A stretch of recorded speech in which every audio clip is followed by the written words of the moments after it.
Hello, everyone. I am ZHAO Chuang. Let's draw the body of Amargasaurus. When drawing the body of Amargasaurus, we should first pay attention to its overall proportion. Its neck was almost about the same length as its torso. We can choose an angle that enables it to face slightly sideways to the audience, which will result in a perspective change. Because the object is big when near and small when far, this angle would make the neck of the dinosaur look longer than the torso. Its tail can be illustrated in a more flexible angle. Because this dinosaur was pretty long, we need to use some angles and movements to reflect its posture, so that it looks better in composition. We also need to pay attention to the occlusion order while drawing, because such a pose makes many details of its body more complicated. Now let's draw the body of Amargasaurus. Before drawing, we should first locate several points. Let's start with the mouth and draw it small.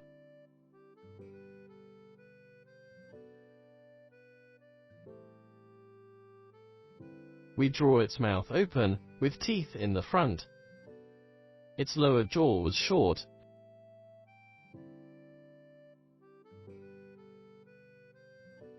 and had beaks at the anterior of the upper and lower jaws. Then, let's draw its nostrils. Because its nostrils are in the middle of the eyes on the skull, we draw a lighter line extending to the top of the head. Then we draw the contour of its head. Dab the ear hole, and draw some folds at the corner of the mouth.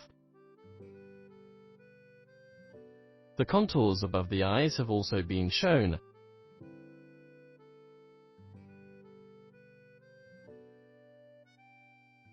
Then we draw its neck backward.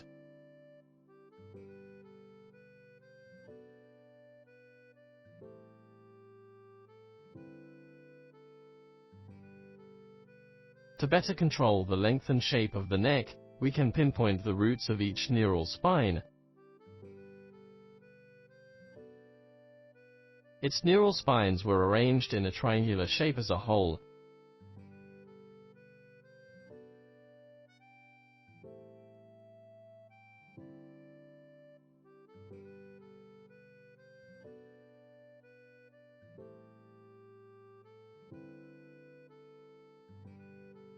Then above the neural spine, use short lines like this to connect the skin first.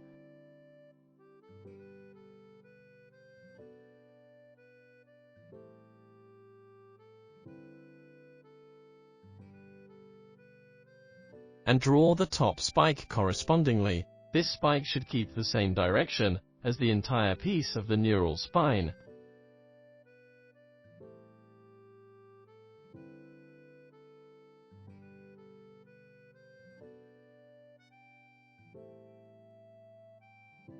To prevent it from being messed up, we show the neural spines on the other side by shadows and painted them black in silhouette.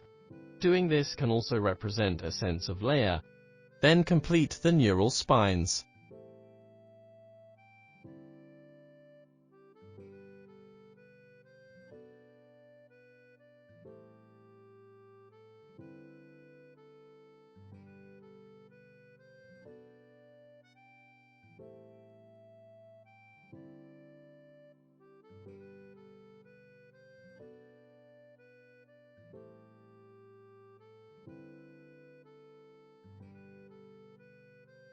We can also draw a little shadow on this side to make it look more three-dimensional. Just a few simple rows of short lines will do.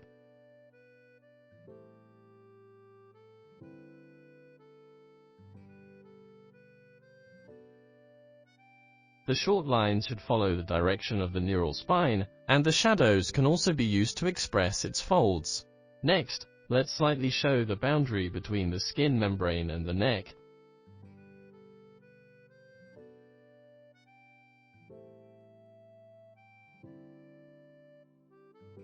And draw a few folds on the sail.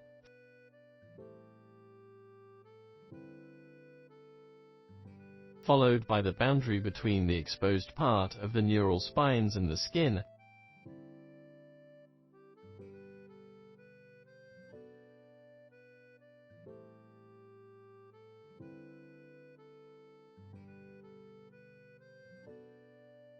Next, let's draw a little muscle trace on the neck. We can use a lighter line to determine the position first to avoid mistakes.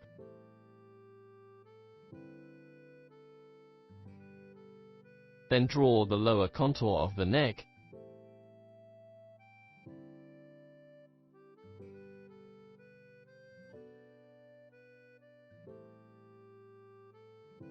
And its chest backward. Then we come to the contour of its back.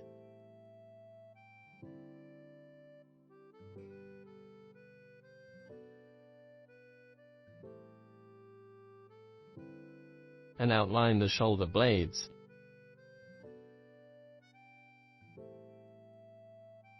There were many folds in the armpits. Now, we draw its arms, the upper arm, which had a thicker base, the forearm, and the wrist. Then, move to the other arm, the upper arm, forearm, and wrist.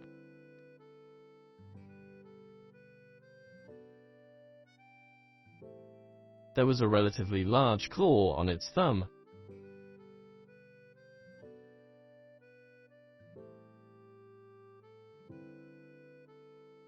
Then we outline its abdomen, and the side of the abdomen will block part of the thighs. Then we draw the thigh, knee, calf, and foot.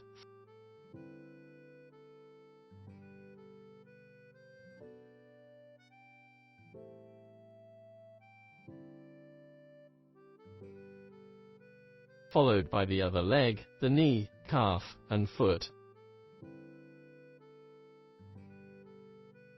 Next, we continue to draw its tail. The tail of Amargasaurus was relatively flexible, and we can draw it to swing to the left of the picture.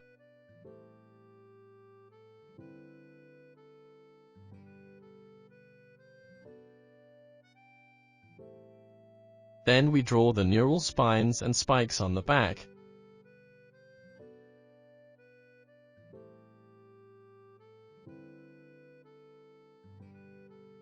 What between these dorsal spikes were no longer simple skin, but somewhat thick muscles.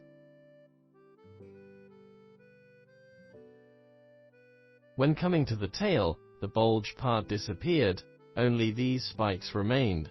The spikes on the back should also be drawn in pairs. These two sets of spikes would merge into one group at the waist, and this group of spikes extended all the way to the tail.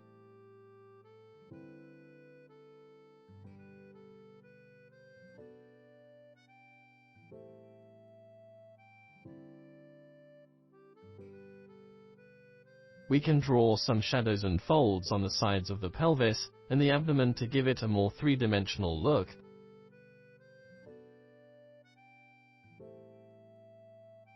The base of the neck was often bent, so we can draw more folds. Shade the underside of the neck and the arms.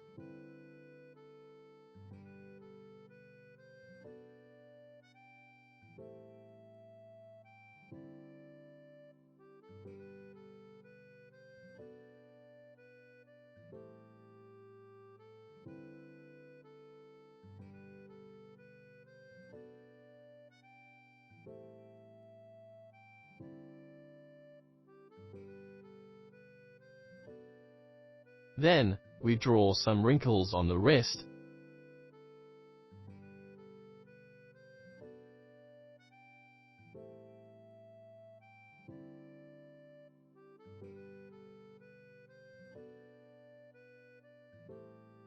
And shading on the fingers.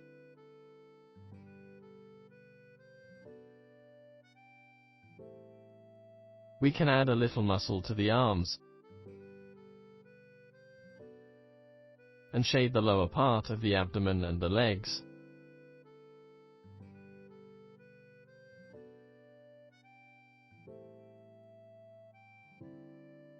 Then we draw 3 relatively large toenails to its feet. The 3 toenails on this side all face outward. Next, add some folds to the legs and trunk,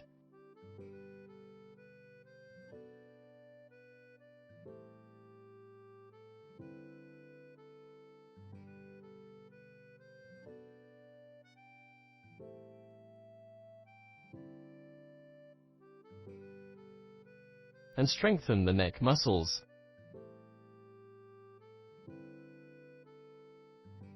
Now, draw some arcs showing the skin's texture.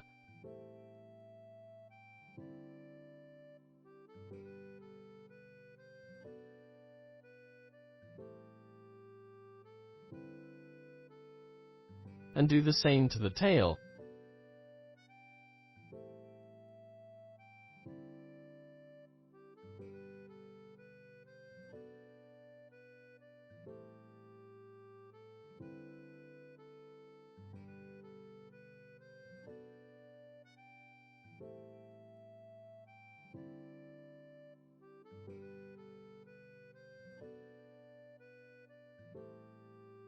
We can also draw some relatively large scales on its body, arranged randomly like this.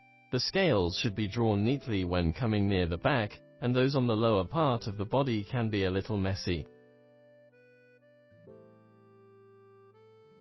Finally, we draw the spikes on its tail.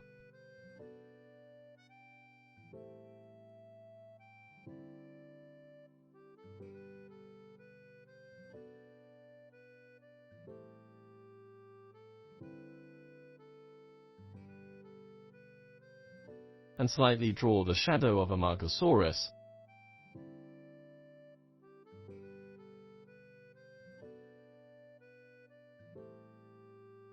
In this way, we've finished drawing the body of Amargasaurus.